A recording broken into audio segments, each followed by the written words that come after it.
देखो अभी previous part में आप लोगों को परिमेय और अपरिमेय के बारे में बताया गया वास्तविक संख्याओं में। अब इसके वास्तविक संख्याओं के अंतिम पड़ाव पे आएंगे तो सारी संख्याएं जो हैं इसके पहले की जितनी संख्याएं बताई गई सबको अगर असेंबल कर दिया जाए, मिला दिया जाए तो सारी संख्याएं वास्तविक होंगी, जितनी संख्याओं के बारे में बताया गया।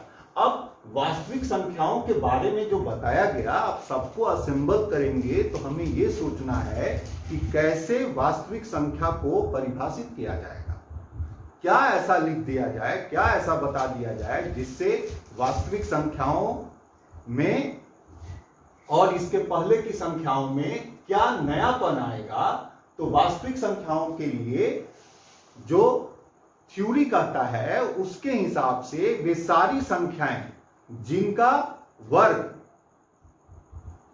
नॉन निगेटिव होगा, ध्यान से सुनिएगा, वे सारी संख्याएं जिनका वर्ग स्क्वायर जो होगा वो नॉन निगेटिव नहीं होगा। बस ये एक सिंपल सा वर्ड है, संख्याएं जिनका वर्ग जो है वो नॉन निगेटिव होगा। तो वास्तविक संख्या को हम लोग लिखेंगे, इसका रिप्रेजेंटेशन R से किया जाएगा x सच दैट इस प्रकार होगा कि x स्क्वायर जो होगा वो greater than R equal to 0। अगर जितनी भी संख्या आप जानते हैं इस स्तर पे उसमें से किसी भी संख्या को ले लीजिए तो उसका वर्ग हमेशा आपको नॉन निगेटिव मिलेगा, मतलब greater than R equal to 0 होगा। उन सारी संख्याओं को वास्तविक संख्या बोलेंगे। एक सिंपल सा इतना ही वर्ड आप बोलेंगे वास्तविक संख्याओं के लिए, सारी संख्याओं के लिए अलग अलग बताया गया।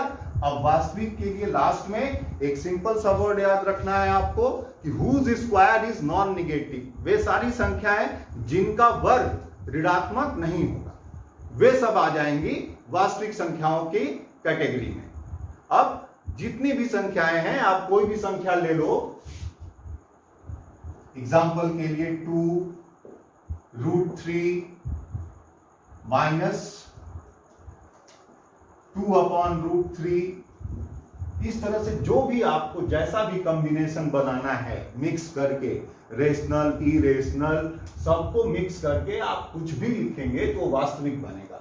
और वास्तविक संख्या का आप जब भी वर्ग करेंगे वो greater than R equal to 0 होगा। यही इसकी आइडेंटिटी है, इसकी पहचान यही है। तो हमेशा याद रखिए कि वास्तविक संख्या क्या है भाई, जिसका वर्ग जो है वो ऋणात्मक नहीं होगा वो वास्तविक माना जाएगा। या यही थ्योरी कहता है कि whose square is non negative that is taken as real number, that's all.